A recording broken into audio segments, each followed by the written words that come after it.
నమస్తే. ప్రస్తుతం మనతో పాటు ప్రముఖ ఆధ్యాత్మికవేత్త, శ్రీచక్ర ఉపాసకులు మణికంఠ శర్మ గారు మనతో ఉన్నారు. గురుగారితో మాట్లాడేద్దాం. నమస్కారం గురుగారు. ఈశ్వరార్పణమస్తు. జూన్ మాసంలో ధనుసు రాశి వాళ్ళకి ఓవరాల్గా నెలంతా ఎలాంటి ఫలితాలు ఉండబోతున్నాయి, ఎలాంటి జాగ్రత్తలు, ఎలాంటి పరిష్కారాలు తీసుకోవాలి గురుగారు? జూన్ నెలలో ధనుసు రాశి వారి గురించి తెలుసుకోవడానికి ముందుగా మూలా నక్షత్ర 4 పాదాల వారు, అదేవిధంగా పూర్వాషాఢ 4 పాదాల వారు, ఉత్తరాషాఢ 1వ పాదం వారు కూడా ఈ ధనుసు రాశిలో విచ్చేస్తారు.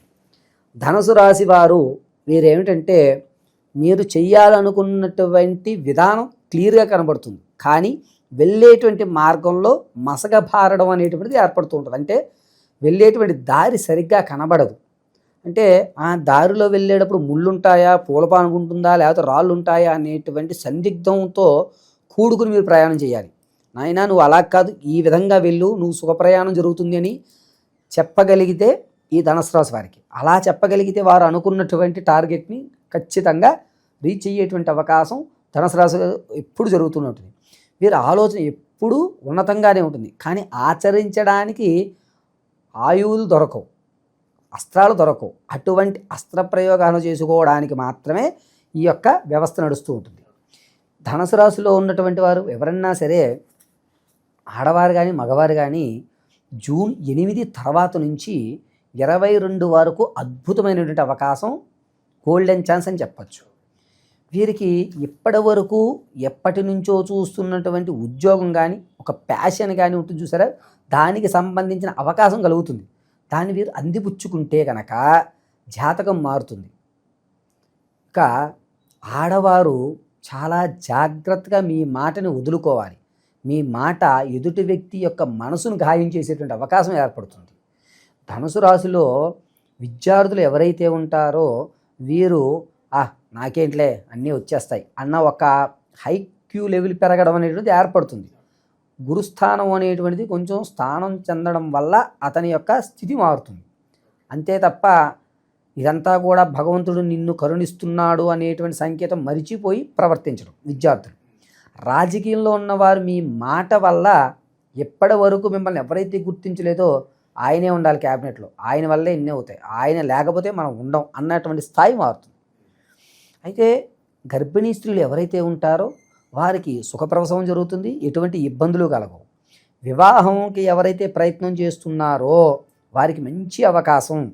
అందులోనూ ధనుసు రాశిలో వివాహయుక్తం చూస్తున్నవారు తమ స్వగృహం నుంచి పడమట భాగంలో ఉన్నటువంటి సంబంధాలు చూసుకోండి. మంచి అబ్బాయి అమ్మాయికి తగ్గట్టుగా, లేదా అబ్బాయి అయితే అమ్మాయి అబ్బాయికి తగ్గట్టుగా, ఇలా వారు అనుకూలమైనటువంటి వాతావరణమైన అమ్మాయి ఈ జూన్లో వచ్చేటువంటి అవకాశం ఎక్కువగా కనబడుతుంది. ఇక కోర్టు వ్యవస్థలు కానీ, ఆకస్మికమైన ధనం కానీ ఎవరైతే ఉన్నారో వారికి అంత ఆశాజనకంగా కనబడదు. ఎందుకంటే ఇంతకు ముందు చేసి విసిగిపోయేటువంటి అవకాశమే కనబడుతూ ఉంటుంది. ఇక ఎవరైతే సినీ రంగంలో ఉంటారో వారి గుర్తింపు లభిస్తుందే కానీ, అబ్బా పోనీ మళ్ళీ ఒకసారి చూద్దాం, ఇతన్ని పక్కన పెట్టండి అని మీ యొక్క వ్యవస్థను ఆపుతారు. కానీ జూన్ నెలాఖరికి ఆ యొక్క సరే ఇతను కూడా తీసుకొచ్చేయండి అని చెప్పే వ్యవస్థ నడుస్తుంది. సాంగీతమైనటువంటి కార్యక్రమాలు కానీ, సంస్కృతమైనటువంటి కార్యక్రమాల్లో పాల్గొనే వారికి పేరు పెరుగుతుంది. పేరు ప్రఖ్యాతులు ఒక స్థాయికి వస్తాయి సంగీతంలో కానీ ఈ కళాకారులకి.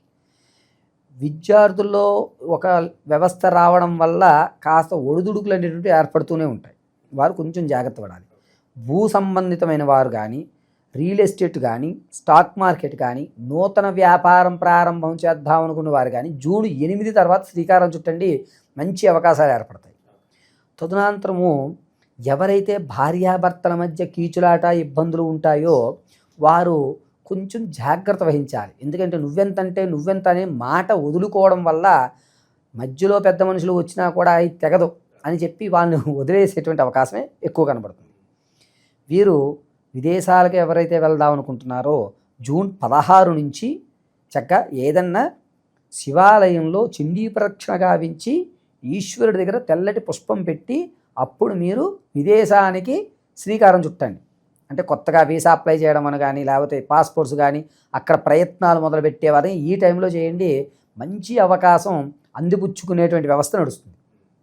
ఇక ఎవరైతే తాను అనుకున్నటువంటి పనులు సరిగ్గా జరగడం లేదో, అబ్బా ఈ నెలలో మనం కొంచెం మార్పు చెందాలి అనుకుంటున్నారో వీరు ప్రతినిత్యము కూడా మీకు దగ్గరలో ఉన్నటువంటి రావి వేప కలిసి ఉన్నటువంటి చుట్టూ మొదట్లో కాస్త పంచదారను ఉంచి ఎర్రటి దారాన్ని తీసుకుని వాటి చుట్టూ 21 ప్రదక్షిణ చేస్తూ కట్టి ఓం భం భైరవ మహాదేవ నమో నమః అని చెప్పుకుని చుట్టుకోవడం వల్ల మీ స్థితి ఏదైతే అవకాశం రావడం పెద్ద విషయం కాదు, వచ్చిన దాన్ని మనం నిలబెట్టుకోవడం విషయం.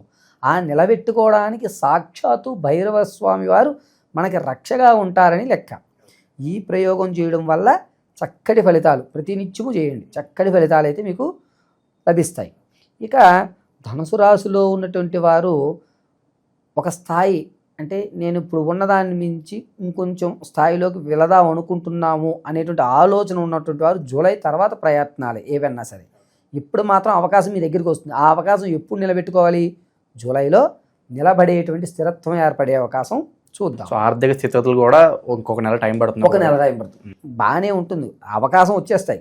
ఆ అవకాశాలు నిలబడ్డం వచ్చేస్తుంది, రావడం 100 రూపాయలు కావాలని 100 రూపాయలు వచ్చేస్తాయి. ఆ దాన్ని ఎలా వినియోగించుకోవాలని జూలై ఈ స్థితి అప్పుడు ఏర్పడుతూ ఉంటుంది. కాబట్టి ధనుసు రాశి వారికి మంచి మిశ్రమైనటువంటి ఫలితాలు ఏర్పడతాయి. మహా అద్భుతమైనటువంటి అవకాశం జూన్ 8 నుంచి ఏర్పడుతుంది. కాబట్టి అప్పుడు మీకు వచ్చేటువంటి వ్యవస్థని కానీ చాలా జాగ్రత్తగా చెప్తున్నాను, 1-2 సార్లు నాలికతో మాట జాగ్రత్తగా ఉపయోగించుకోండి. మీరు ఏ మాటన్నా సరే చిన్నగా తప్పుగా మాట్లాడారు అనే విషయం ఎదుటవాడు గ్రహించగలిగితే ఈ నెలలో మనం ఏం చేయలేం. కానీ అవకాశం వస్తుంది కదా, కాస్త ఒదిగి ఉండండి, మంచి ఫలితం చెట్టు బాగా ఎదిగి మనం మహావృక్షం అయిపోయేటువంటి అవకాశాలు ఏర్పడతాయి. కొత్త పరిచయాలు ఏమైనా జరిగే అవకాశం కనిపిస్తుంది గురుగారు? జరిగితే కనుక వాళ్ళతో ఎలా మసలుకోవాలంటారు వీళ్ళు?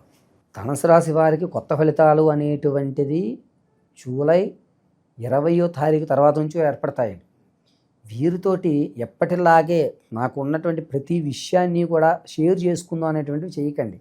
ఎందుకు అనంటే మీరు మాట్లాడేటువంటి విధానంలో తప్పు వెంచి మిమ్మల్ని అణగదొక్కడానికే చూస్తుంటారు. 20వ తారీఖు ఎంత ఆప్తులైనా దూరంలో విడిపోయినటువంటి బంధువులు ఎవరున్నారో వాళ్ళు వస్తారు. అందుకోసమే మొదటి నుంచి నాలికతో వచ్చేటువంటి ప్రతి మాట కూడా ఆలోచించి మాట్లాడింది అనేది. ఎందుకంటే ఇంతకుముందు విడిపోయినటువంటి బంధువులు కానీ స్నేహితులు కానీ ఏ రిలేషన్ అన్నా కానీ మళ్ళా మిమ్మల్ని కలుపుకోవడానికి వస్తారు.